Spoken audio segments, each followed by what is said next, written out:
सर्वमङ्गल्यमङ्गल्यं वरणं वरदशुभं नारायण नमस्तुत्यं सर्वकर्माणि कारयेत् अभिवृद्ध्यार्थसिद्ध्यार्थं पूजितोभ्यो सुरासुरे सर्वविघ्नं विनाशाय गणाधिपतये नमः।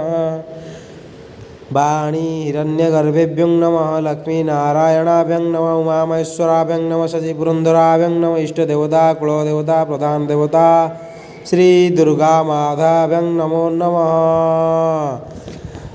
ॐ दुर्जया विकटा घोरां विषणा च भयानके जमद्रष्टा कालजिह्वां क्रोशिनै ताडिनै नमः।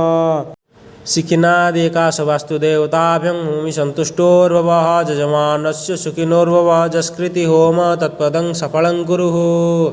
हरिः ॐ मा सहस्रशीर्षा पुरुषा सहस्राख्यं सहस्रपात् स भूमि सर्वतं श्रुत्वां ततिष्ठद्यं षाडङ्गुलं पुरुषो एवेद सर्वं जदभुक्तं यच्च भाव्यं उतामृतस्य सानो जदन्नेनातिरोहते एतावान्नस्य महिमातो जायसं पुरुषः पादस्य विश्वभूतानि त्रिपादस्यमृतं दिवि त्रिपादौ दैत्यपुरुषं पादसेजा भवत् पुनः ततो विश्वं वक्रामस्यासनानुं शने अभि ततो विराड जायतं विराजोऽधिपुरुख्यः स जातोऽत्यरिच्यदं पास्याद्भूमिमतो पुरः